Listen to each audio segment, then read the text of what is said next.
Hello everybody and welcome back to another game you may not have heard about. Today we are taking a look into Stoneshard, and Stoneshard is a corker of a game that will leave you crying in a dark alleyway with a rattle in your mouth, chewing on it, calling for mummy. Yes, Stoneshard is a game with an incredibly steep learning curve, and I know a little bit about it, and I've enjoyed playing it so far. And I've been given some tips from some community members as well. So I'm going to try and impart those to you, talk to you about the game, and we're going to play through sort of the early stages while we chat. If you do like this video, please hit that like button, consider subscribing, and don't forget to hit the notification bell. And check me out on Twitch. I play a variety of games and the link is in the description below. What is Stoneshard? Stoneshard is a turn-based strategy / RPG game. And honestly, it's kind of like a roguelike without being a roguelike. And what I mean by that is this game has a lot of design decisions which has turned away a lot of people, including things like the save system, the RNG, the ridiculousness that is your character just being able to die from a single mistake out of nowhere, and a great many more things. And the game can feel like a roguelike just because of the save system itself. You see, the save system happens when you go into a tavern. You go into a tavern, you head to the tavern keep, and you rent a room. In this case, you know, I'll take a room for a day. And then you get your room and you save the game when you get in bed and sleep for a little bit. So we go upstairs, we go over to our room, we get in bed, and then we sleep for a little bit. Here we go. We'll just sleep for a single hour. Or we don't even need to sleep for a single hour. We can just click rest and that saves the game. Doesn't pass any time. It saves the game. And there you go. Now that is the only way you can save your game. The game does autosave every time you open a door and go into a new area. But the only way you can load that autosave is if the game crashes. Now admittedly, I haven't tested to see whether Alt F4ing can trick the game into thinking you've crashed. But as far as I know, you can't. So really, the only time you can save your game is by sleeping in a bed. And this would be fine if it wasn't for the fact that that can mean that you can lose hours of progress at a time. Sometimes the dungeons are a 20-minute walk. That's an exaggeration. Sometimes the dungeons are a 5-minute walk out of town. 10 minutes if you run into some things. Maybe longer if you have to camp or you have to heal yourself or you have to prepare to continue your journey, because anything can happen. Then you might be in a dungeon for an hour, and then you might die on the way back. So you've finished the dungeon, the hard bit. You're on your way back, and suddenly you get jumped by a pack of wolves. You die, and oh look, you're back at your save point. You've just lost hours of progress, and that can really be quite disheartening. And so I generally tend to play Stoneshard like a roguelite. I don't actually play Iron Man mode. I do play with saves on because sometimes I can recover with a save, but more often than not, if I lose an absolute ton of progress, I generally go, well, GG. Let's get on with the next one. And that's just the kind of game that Stoneshard is. Stoneshard is heavily realistic. That means that no matter how strong your character gets, it's very unlikely that they're going to be able to fight lots of people at once. You start in a town, and in that town you have all your standard medieval sort of things. You have your blacksmith over here, and at the blacksmith you can buy your equipment, weapons, and the like. You can sell him metal things. And speaking about selling him metal things, all of the traders have different prices for different things. If you're coming back with metal scrap, make sure you sell it to the blacksmith and not the carpenter, because the carpenter won't pay you nearly as much. And the same goes if you're coming back with wooden scrap, sell it to the carpenter and not the blacksmith.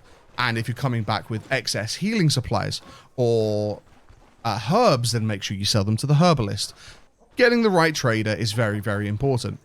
Also, items don't have a huge amount of resale value. If you go out and you fight some bandits, then you'll quickly find that going and fighting those bandits, well, the weapons that they drop, it doesn't actually help you too much.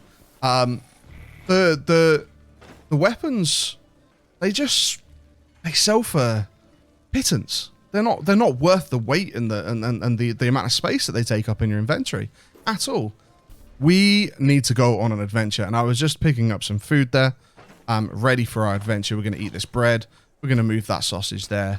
We're going to move some healing there. We currently have 1 gold to our name, and we are going to do the first sort of like main quest. And I have, on this character, I have gone around, I've killed some bandits, I've got a level up, I've gotten some money to improve our equipment and the like. But we need to do the first quest, and the first quest is to go and to speak the Elder here. The Elder is Odar, and we're going to skip through this real quickly. Let's get to business. Intercepted reports. So a few days ago, a band of cutthroats from the Fort Runfrost intercepted the magistrate's messenger. They gutted the poor sod, hanged him from a tree, and then made away with the reports he was carrying. Once the magistrate catches word of it, we'll be in a world of trouble. The solution is that I go to the bandits' hideout, take revenge for the messenger, retrieve the reports, and sweep the whole thing under the rug, and he'll pay us handsomely. So, as a mercenary, which we are, that's what we're going to go and do. Now, there is some story to the game, and the story to the game is that you are a mercenary in the company of the old man. And if you play through the prologue, which I'm not going to feature here, you will quickly come to see what that is all about. But I don't want to spoil it too much. But you are a mercenary in the company of old man. The world is a war-torn hellhole, sort of a post-war hellhole. There's violence everywhere. People are out for themselves and themselves alone. And all they want to do is look after themselves. And so there is a lot of greed, there is a lot of violence, and a lot of selfishness, as you would expect in a place that war has come through and absolutely ravaged. There is no sort of form of government or kingdom or anything like that, as much as all the cities remain their own independent city-states and they govern themselves. So banditry is rife, and staying on the road, unless you want to encounter bandits, which I kind of do for XP and stuff, then staying on the road is actually dangerous, and staying away from the road can often lead to a more peaceful trip, as long as you don't run into packs of wolves, that is, or a bear. Stay away from bears. One of the greatest pieces of advice that I have been given when it comes to playing this game is to use a ranged weapon. So, what am I doing? I'm not using a ranged weapon. The idea is that if you can half health your enemy before they get anywhere near you, then that's super beneficial in a world where a couple of bad or heavy swings can end your life for good, which makes sense. However, I'm currently trying to learn how to well use Arna's two-handed sword, sort of like set up using the parry skill and the feint swing and seize the initiative, which are 3 active skills to use. And another piece of advice I was given from the community was make sure you use actives early on and not passives. The actives are going to save your lives and they're going to do you well. Now, I was through here a little while ago and I did kill these guys here. And it's interesting to see how their bodies degrade over time, and you saw the crows coming and eating from them. And I think that's a lovely little touch. Now, development of this game is very slow at the moment, and the reason for that is that some of the development team live in Russia and are Russian, and some of the development team live in Ukraine and are Ukrainian, and you can see exactly what that would do in the current climate. So, development is somewhat slow. However, the patches do still keep coming. Now, here we are. We have entered Fort Runfrost. Now, dungeons in this game are dangerous, and you should never, ever, ever feel like it's a bad idea to run away. In fact, you should run away whenever you feel like you should run away. So in this case, I'm going to activate my parry. I'm going to step into him. I'm going to now activate my feint swing and swing at him. And he's going to stab me right back. And then I'm going to activate my seize the initiative and swing at him. There we go.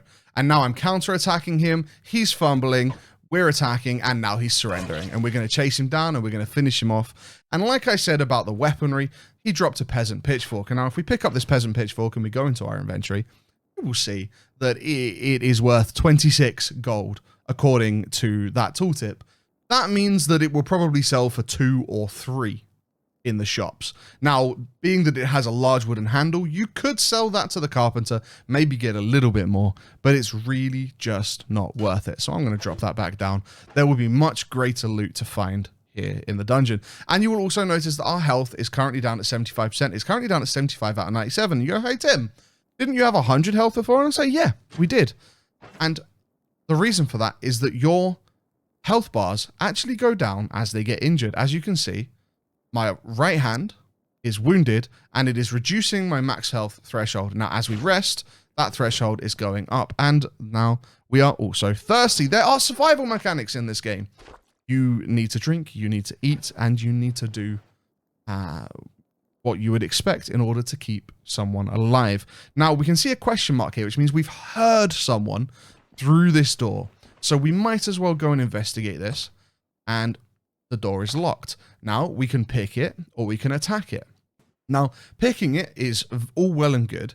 However, if you fail your lockpicking attempt, you break the lockpick, and you only have 3 starting off, and you're going to want them for chests. So we are going to go ahead and pick, but once our first one breaks, we're going to no longer pick doors. It worked that time though, so we fantastically kept it. And here we have a bandit. So we are going to step forwards. There's another one down there. We're going to activate our parry stance. He's going to step into us, and then we're going to immediately swing at him with our feint attack. He's going to miss. We're going to miss. He's going to hit us. We're going to hit him. This is bad. Okay, nice. We got him with a parry attack. We are going to step into this guy because he's a spearman. We're going to swing at him with our feint attack, and we're going to parry, and we get him with the counter attack like so. Fighting in this game is very dangerous, and it is very, very important that you try to always keep fights a 1v1. As soon as you're getting attacked by 2 people at once, there's a very, very high chance that you're just going to outright die. And that is bad. That is not good, and nobody likes that. So, again, our health is low. We're going to hit R to rest up here. We're going to rest first before we do any kind of looting, because I don't want to risk anyone walking up or patrolling around and finding us when we're low HP, because I got greedy and decided to loot first. Now, we did get an injury. We got a minor leg injury, and we're going to have a look at this now. And that is a wound, and it's got a ton of debuffs. Here we got our move resistance reduced, our morale is reduced, our swimming cost is increased, our pain limit, it says pain limit, but our pain is increased, so it's closer to our limit. Our dodge chance has decreased, our healing efficiency has decreased, and our energy has decreased. Now, the injury just stabilized as we were talking about that, which you can see by the pulsating plus sign there. So we don't need to treat that now. It is stabilized, it is treated, it will recover by itself, just by chilling. We are thirsty again, though, so we are going to drink. We're going to check our hunger as well, which is at 42%, so we're going to munch down on some sausage. And we can walk around and let this pain and injury stabilize a little more. Let's have a look what's inside here. We have a bottle of oil, which is, as you can see, at 60 gold, way more valuable than the weapons that these guys dropped. And there is a pressure plate here. And let's make sure we don't step on the pressure plate, because that is dangerous and nobody likes danger. There is a chest here, so we are going to pick that open, and we have got ourselves a new cloak. And let's have a look at the differences here. We currently have equipped a worn cloak, which has got 2% dodge chance and minus 5% noise produced. We have just looted a traveling cape, which has 3% dodge chance, 5% fortitude, and minus 10% noise produced, and much more durability. So let's go ahead and equip that. That is a wonderful upgrade. We also got 68 crowns, which is huge. And we got a healing salve, which again is huge, because that can speed up the condition here. So if we use this on our right leg, as you can see, that has just completely gotten rid of our injury. Sorted. Now we're going to open up the wardrobe. We're going to find a wolf pelt. Wolf pelts are very valuable. And skinning in this game is an excellent way to make money. You need a skill in order to do it. And that is down in the, I believe it is the survival skills. Yes, survival skills here. Skinning requires a sword, an axe, a dagger, a two-handed sword, or a two-handed axe. And it allows you to carve a targeted animal carcass to harvest meat, pelt, and other hunting trophies. The chance of successful skinning depends on the type of damage used to kill the animal. Piercing and crushing damage do almost no harm to pelts, but slashing, rending, fire, shock, poison, caustic, arcane, and unholy damage ruin pelts the most. So if you're hunting, your best bet is to use piercing weapons or crushing weapons, which of course I'm currently not using, because I am using a war scythe, which does slashing damage. However, it's fine because we just looted that pelt from the box. You can destroy crates in dungeons. Oh, there is a nightstand here as well with a dark ale inside it. If we get thirsty tonight, we know. And we can see a guy down here as well. So let's go and investigate that. There's a cupboard here to loot as well. Inside it is a plate that is junk worth 2 gold. We will skip that. Let's open this. It is locked. That's fine. Oh, okay. So like I said, once we get one failure on a door, we're not going to pick doors anymore because we want to save those for chests. So now we're just going to smack the door. And this isn't good for the durability of our weapon. It's okay. Our weapon's kind of terrible anyway. And we found our enemy, and he is an archer. Unfortunately, he is right next to us, so he is in for a world of hurt. As we hit him with a feint attack, we seize the initiative, we parry up, and we kill him. Unlucky, buddy. It just wasn't your time at all. And we have found a bit of a jackpot room here. We have got a cooking area, and before we do anything else, Tim, don't get greedy. Sit down, rest up, recover your HP, recover your energy. Wonderful. And let's have a look. We've got some water to drink from, and we can collect our water and fill our water skin back up. That is wonderful. We have a cooking pot here that we could cook at if we had appropriate ingredients to cook at. We have a barrel where we can find a white radish, which we'll eat straight away. In here, we have a cabbage, which, let's have a look at our hunger. We can eat the cabbage a little bit and store the rest for now and make sure that we use that while we're down here in the dungeon. Now, is there anything else down here to loot? There are some crates to break, and sometimes breaking crates is, oh, that's dangerous. So we're going to step back here. We're going to bring them back to this doorway. And the reason why we're going to bring them back to this doorway is because we do not want to fight 1 versus 2. And so by locking them down in this doorway, we have secured the 1v1 fight on each of them, which has massively increased our chance of survival here. And you see they switch places, which is very cool. And using the skill, there we go. Excellent. So yeah, the enemy switched places on us, which was a very cool little thing. However, they have dropped a fair bit of loot. So we've got, there's an axe there. We're looking for the, let's see, the axe is pretty big. I think at this point, we're going to go ahead and drop this cloak because we don't need it. And before we loot again, we are going to sit down and rest because, Tim, do not get greedy. Greed is your enemy. Okay, so we got some roasted sinewy meat, which is a nice little bit of something to eat. We got a battle cleaver, which is worth 91 crowns. Now, that is something that we will take back with us.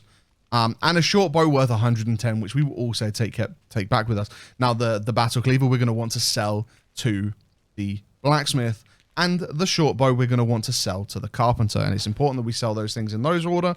Otherwise, we won't make nearly as much money.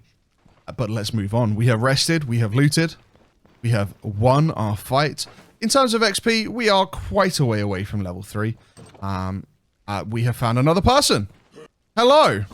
We're going to step into him. We're going to feint him. We're going to parry. We're going to seize the initiative. And I will not have mercy, but I will loot your bandages. There's also a nightstand down here with some money in it. We love money. Rest up. And let's have a look here. We're kind of injured. We're going to go ahead and use some salve on our right hand there to speed this process up a bit. Wonderful. There we go. And then let's head down.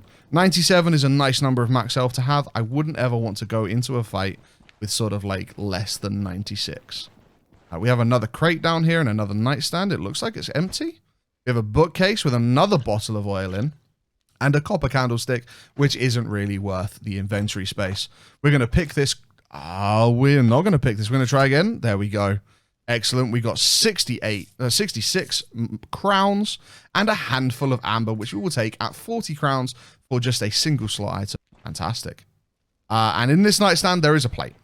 So we're going to break this door down because we're not going to risk our lockpicks on it. Because you really, those lockpicks are very important for those chests. Now, again, we have 2 people coming at us. So again, we are going to make use of...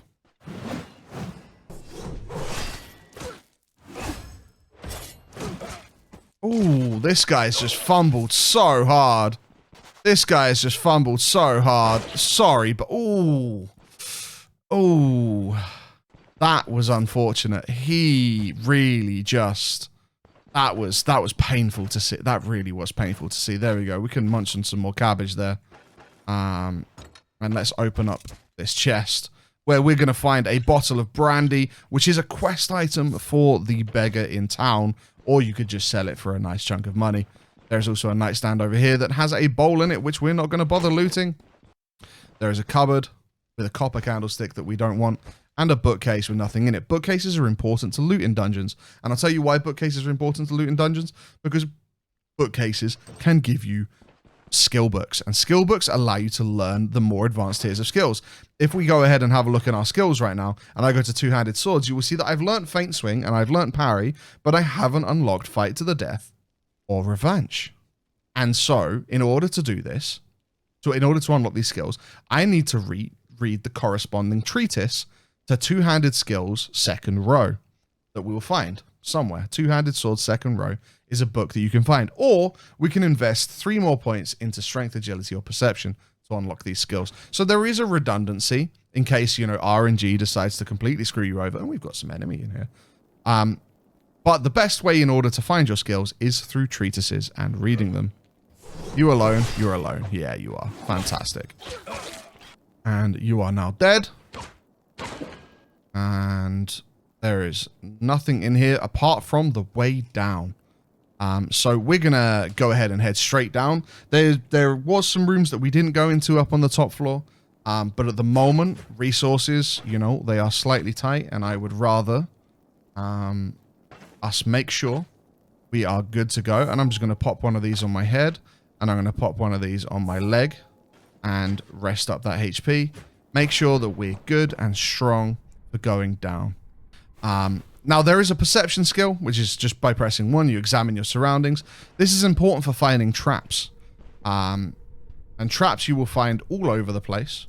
And we see an archer here. So we're going to want to close on him as quick as we can.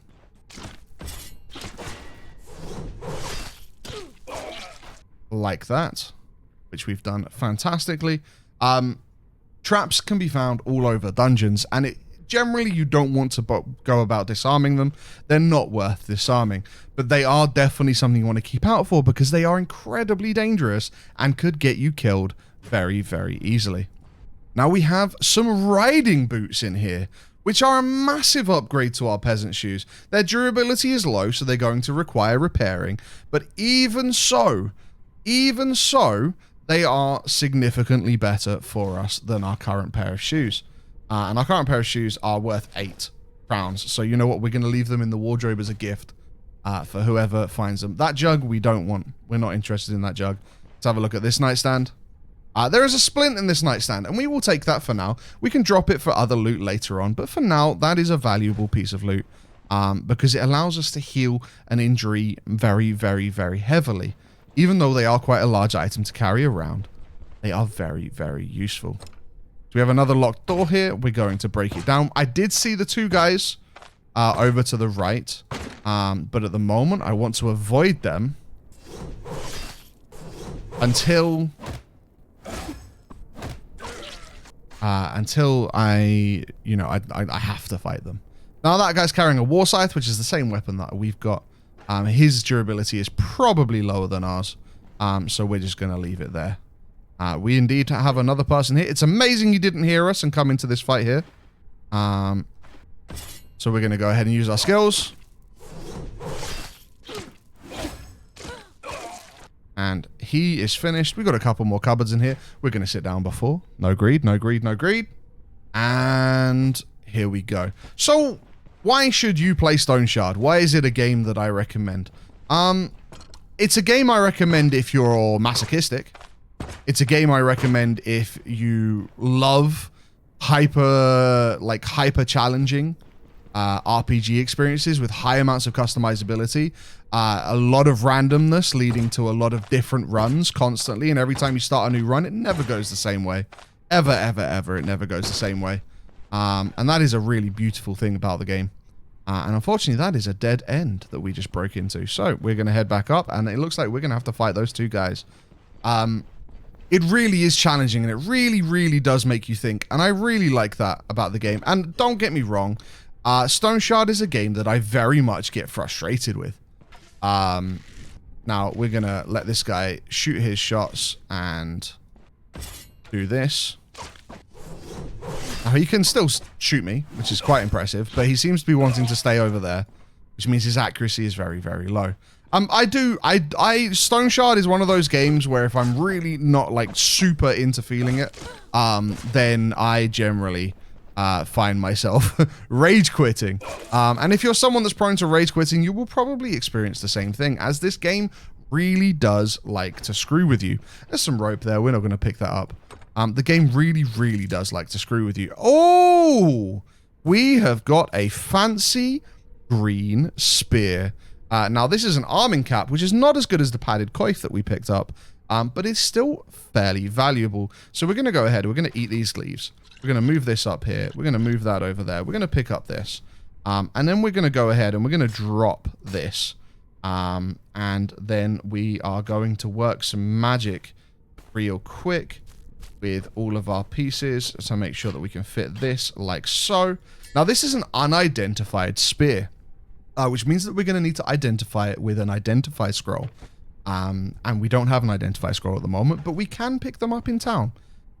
So that is what we're going to do. We've got some simple earrings. They're worth 12 crowns for a single use. They're not particularly of much interest to us right now. But what we will do is we will go ahead and use this on our right hand and pick them up anyway. Lovely. Oh, there's a nightstand there that I don't think we looted, but it just has a pot in it, so we're not too worried. You can hold left alt, by the way. This is a huge tip. Hold left alt to bring the names of everything up, which is super, super, super useful. Now, we cleared out everything to the right there, and there's Big Boss Man on the left. Interesting. So they're going to engage us. We're going to want to not miss that attack. Missing that attack is bad. This is dangerous. We're going to parry again. Oh, the boss man is surrendering. We have won the fight. We just need to chase him down. Finish him off. And there we go. Boss man is dead. He has a purse. So we are going to go ahead and let's see. Let's chug the beer. Let's chug the beer. And we'll be drunk for a little bit. As you can see, the screen goes all funny. And in the purse was 11 crowns. So we're going to go ahead and drop that. And just take what we had. But now in our drunken stupor state, we are going to go and find things to loot. But we are also going to rest. Because greed gets you killed. I'm saying it mostly for my own good. Not so much for you guys. I have to remind myself vocally, otherwise, yeah. Anyway, here are the reports. We've also found an ornate agraf and some money, which is absolutely wonderful. And also a fist shield. So the ornate agraf we're definitely taking. The pile of reports we have to take. So we're unfortunately going to have to drop the cowl there. In fact, no, you know what? I think we're going to drop one of those splints. We definitely want to take the brandy. We don't need to take the earring. We can do the... I think the arming cap is worth more than the fist shield to sell. I might be wrong about that, but I think so. And I think that is going to be how we organize our loot here. We've got a wardrobe to check as well. It is empty, which I'm kind of happy about because I didn't want to have to Tetris anymore. But it is time for us to leave. It is important that we do leave because... well, it's dangerous.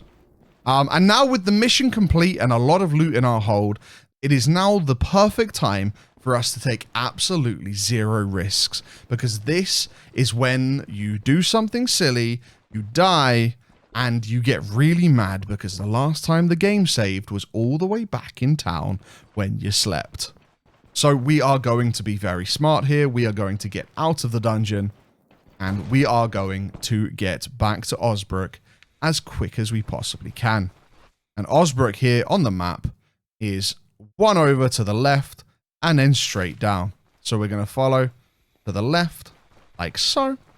and then head back straight down. And so that is the earliest mission that is available in Stoneshard. And frankly, I felt like the RNG was quite favorable to us on that mission. I can tell you for certain that I have done missions, the very first mission on Stoneshard runs, that have gone significantly worse in terms of RNG than that one did. And so that is a big part of the game, and for a lot of people, the RNG of this game is something that turns them off, but for me, it is something that I love, because it means that I'm constantly being mentally challenged whenever I play the game, even if I get frustrated. And I think that is a big part of Stoneshard. Stoneshard is brutal, it's random, it's unique, and it's challenging. It can really be good for people that want to get their minds going, that don't mind losing a character, or like restarting a save in order to do things better. I think when I first started playing Stoneshard, I replayed the game. Like every time I died, I would restart the game with the knowledge that I had learned in that previous playthrough. Oh, I should do this, I shouldn't do that, what skills are good, what skills aren't good. I naturally, when I play games, I lean towards passive abilities, and I very quickly found out in Stoneshard that that's a very bad thing to do. Passive abilities are dangerous, and I realized that we just went over one too many to the left. It's because I was just following the road and talking to you guys without actually thinking. We want to go down through the forests, like so. Restarting in Stoneshard is a big part of the experience, and yes, you can get away with not restarting, but there is no restats. You can't respec your character at any point. You can't reskill. You can't reset anything. You have to stick with whatever you choose, and there are a lot of choices that you can make in Stoneshard that you will probably end up regretting soon after. But a lot of the fun of Stoneshard is figuring that out. And a lot of the veteran community members of Stoneshard will tell you exactly that. They will tell you that they don't want to tell you how to min-max and beat the game. Because if they do, you will lose most of the fun you'll have with the game. Because they say, and this is not me saying it, this is them saying it, they say the game is actually quite easy once you understand how to beat it. And that's fair enough.